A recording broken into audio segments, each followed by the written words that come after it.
From proving his worth yet again at UFC 290 to MMA pros praising the great for his skills inside the octagon, here's why Alexander Volkanovski's talent is wasted in Australia.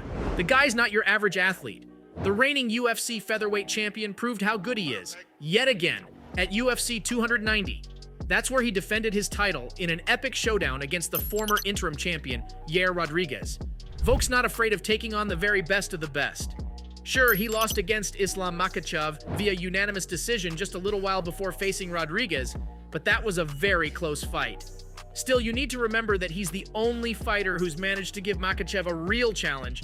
It only goes up from here, and Volk's carving out his place among the all-time greats. You'd think a fighter of this caliber would be given the key to the city, right? Well, in his hometown, Wollongong, Lord Mayor Gordon Bradbury actually has some reservations about honoring Volk. His reasons are, well, a bit surprising if I'm honest. The 72-year-old politician thinks that you can call it what you want, but UFC will always be a violent sport for him. The UFC is no tea party, but it's still very much a display of skill, dedication, and passion. And our champ, Volk, is all about engaging with the community and becoming a role model for the younger generation. So Mr. Lord Mayor needs to cut him some slack and appreciate his talent. Still, there aren't any shiny keys to the city for Volk for now at least. The athlete still continues to support his community and claims he has a strong connection to his hometown. Not only does he live in the southern suburb of Windang, he even trains at the freestyle fighting gym in the area. Volk also has roots in Shellharbour, where he played rugby league for the Warilla Gorillas before kicking off his MMA career. Besides, he did get the keys to the city of Shellharbour in 2020, when he claimed his first UFC title. Take that, Mr. Mayor. Whether he eventually gets the keys to Wollongong or not, Volk is a legend in the making, and he's got a lot more to show the world. I'll admit, though, that it's still a shame that the greatest pound-for-pound talent is wasted in Australia. All because the mayor of his hometown believes Volk's dominance in the sport doesn't align with the peaceful spirit of Wollongong. Someone needs to tell this guy climbing to the top of the challenging world of MMA isn't easy. Did you know, though? The mayor's stance didn't really surprise fans that much. I mean, they were disappointed, but considering his age and background as a former church pastor, I guess it kind of makes sense, right? It's still weird, though, because the MMA has been nothing but loved in North America, yet Australia still isn't convinced. Unfortunately, this perception seems to be impacting Volk's chances of becoming Wollongong's hero. His achievements speak for themselves. With many title defenses and global recognition as one of the best fighters ever, the fighter has plenty of reasons to celebrate. I mean, even in his last fight, he unified the 145-pound titles by defeating the interim champion, putting him on par with John Jones in the pound-for-pound rankings. While the keys to Wollongong may not be in his grasp yet, his career and legacy continue to reach new levels. Maybe the mayor of his hometown would be convinced if Volk managed to win a redemption match against Makhachev. Makhachev is in a tough spot right now, though, because he's all set to headline UFC 294 in Abu Dhabi in October 2023, but without an opponent. You see, Charles Oliveira was expected to give him a rematch for the lightweight title, but now that's been pushed to November. On the other hand, our champ revealed he needs minor surgery after his win against Rodriguez, which means he may not be ready to face his Dagestani rival yet. The great could always choose to take on Ilia Topuria for his next title defense. Unfortunately, regardless of what happens, I doubt the mayor will hand over any honors to our man. Luckily, that doesn't faze Alexander the Great one bit. He's already entered the UFC GOAT debate, courtesy of Henry Cejudo, who thinks he 100% qualifies as the GOAT after his last win. From being a former concreter and playing prop for the Warilla Gorillas, Volk's gone on to reign over the UFC's featherweight division with an impeccable record. With 25 wins and only one loss, he's been on a 22-fight win streak recently and boasts an astounding 12-0 record in the UFC. I mean, the guy faced Max Holloway, one of the greatest featherweights ever, 3 times and won every single time. Still, it was his win against Holloway that really sealed the deal.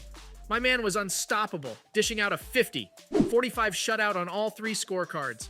Holloway's face showed evidence of an absolute beating like never before in the UFC. So if we're talking about the featherweight GOAT, that conversation begins and ends right in Windang with Volk. After all, he also has a shot at the vacant lightweight title, which could land him double champion status. Everyone's talking about him, like the former 2-weight champion Cejudo and bantamweight title holder Aljamain Sterling, who are both itching for a piece of the action. As for Volk, he's living in the moment after his last wins over a pound-for-pound heavyweight and a fan-favorite featherweight champion. These victories were no ordinary defenses either. They were massive career boosters that proved his greatness. The man refuses to let all the trash talk wear him down, and that's what makes him different than the rest of the fighters in the UFC. With just about every other win under his belt, Volk has eyes on headlining the UFC's return to Australia now.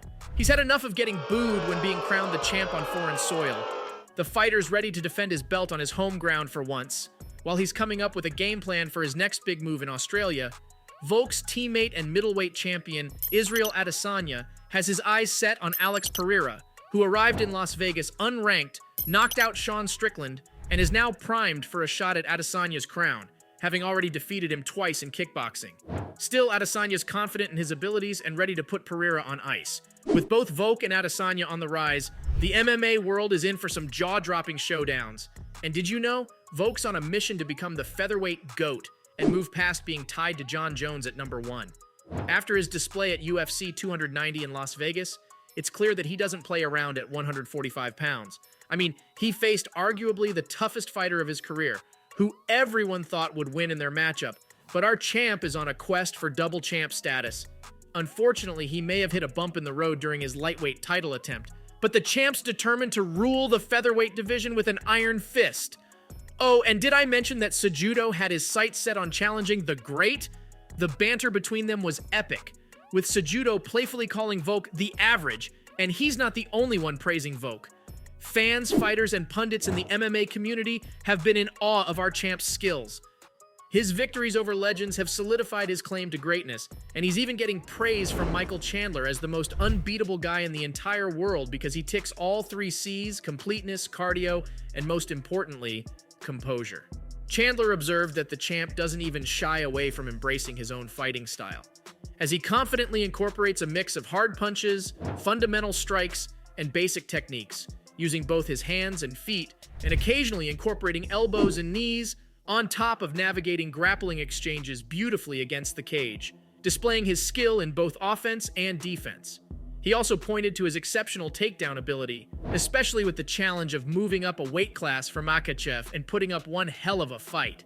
Speaking of challenges, Cejudo thinks the only fighter that stands a chance against Volk is Topuria, because he wonders if his kicking skills and slight height advantage might be the key to victory. Either way, keys to the city or not, he'll still go down in history as the featherweight GOAT. Volk's definitely got his work cut out for him, I'll admit, but the guy managed to make it further than many in the UFC, which proves he's got the right stuff.